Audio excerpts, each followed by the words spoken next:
નમસ્તે મિત્રો, સ્વાગત છે તમારું મારી ચેનલ મીના ઇન્ડિયન કિચનમાં। તો આજે હું તમારા માટે લઈને આવી છું મટર મશરૂમ મસાલા, જે સ્વાદમાં એકદમ રેસ્ટોરન્ટ જેવું જ તૈયાર થશે। તો એના માટે મેં આ 400 ગ્રામ મશરૂમ લીધું છે। તો હવે જે મશરૂમનો પાછળનો જે મોટો ભાગ હોય એ આપણે કાપી લઈશું અને હવે આમાં પાણી એડ કરી લઈશું ને હવે મશરૂમને બરાબર ધોવાના છે।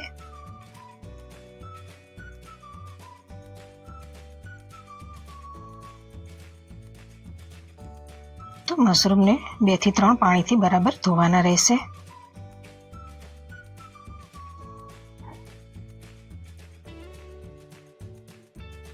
તો આવી રીતે મશરૂમને સરસ ઘસીને ધોઈ લેવા, જેથી મશરૂમમાં જે કાળો ડાઘા હોય કે માટીનો ભાગ હોય એ નીકળી જાય।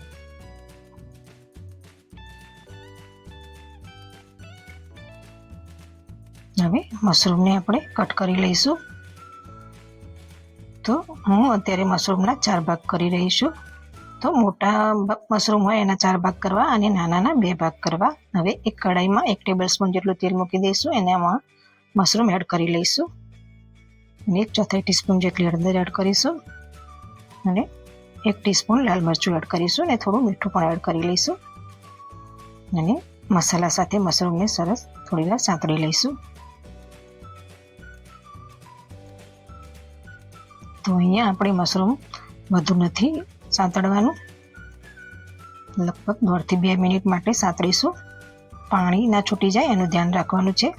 તો મશરૂમ સાંતળાઈ ગયા છે, તો હવે હું એને એક અલગ વાસણમાં લઈ લઈશ અને આ જ કઢાઈમાં 2 ટેબલસ્પૂન જેટલું તેલ એડ કરી લઈશ અને તેલ ગરમ થાય એટલે અડધી ચમચી જીરું એડ કરીશ અને મેં આ 2 ડુંગળી લીધી હતી, જેને મેં ચોપરમાં ચોપ કરી લીધી હતી। તો હવે આમાં એડ કરી લઈશું અને એનો કલર ચેન્જ થાય ત્યાં સુધી સાંતળી લઈશું। તો ડુંગળી બ્રાઉન રંગની થઈ ગઈ છે, તો હવે આમાં ટામેટો પ્યુરી એડ કરીશું। તો ટામેટા પણ મેં 2 લીધા હતા, તો એને મિક્સરમાં મેં ક્રશ કરી લીધા હતા અને હવે ટામેટા સરસ જલ્દી ચડી જાય એના માટે સ્વાદ મુજબ મીઠું એડ કરી લઈશું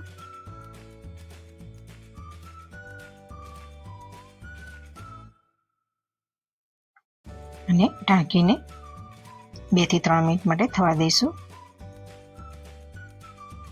તો ટામેટા પણ સરસ સોફ્ટ થઈ ગયા છે।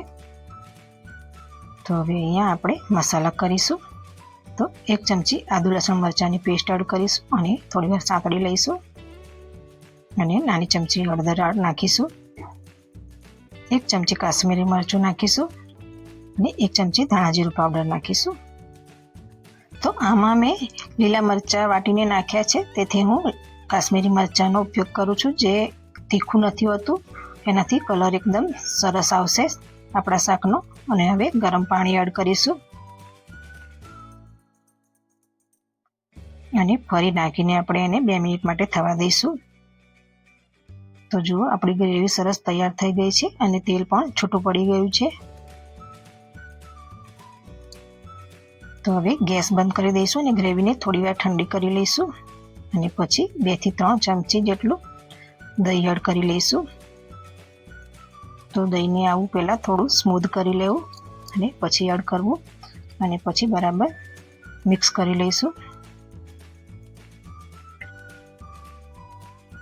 મિક્સ થઈ જાય પછી આપણે ગેસ ચાલુ કરીશું અને ઢાંકીને ફરી 2 થી 3 મિનિટ માટે થવા દઈશું।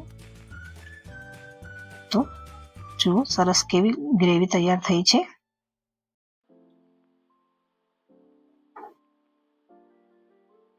અને હવે અડધી વાટકી બાફેલા વટાણા એડ કરીશું અને આપણે જે મશરૂમ તૈયાર કરી રાખ્યા છે એ પણ એડ કરી લઈશું અને બરાબર મિક્સ કરી લઈશું અને જરૂર મુજબ ગરમ પાણી એડ કરી લઈશું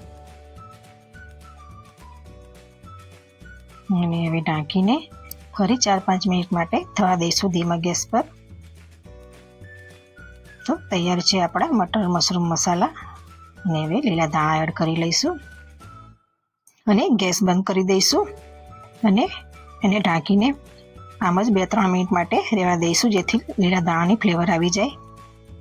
તો લો મિત્રો, તૈયાર છે સ્વાદિષ્ટ મટર મશરૂમ મસાલા। તમે તેને રોટલી, નાન અથવા જીરા રાઈસ સાથે સર્વ કરી શકો છો।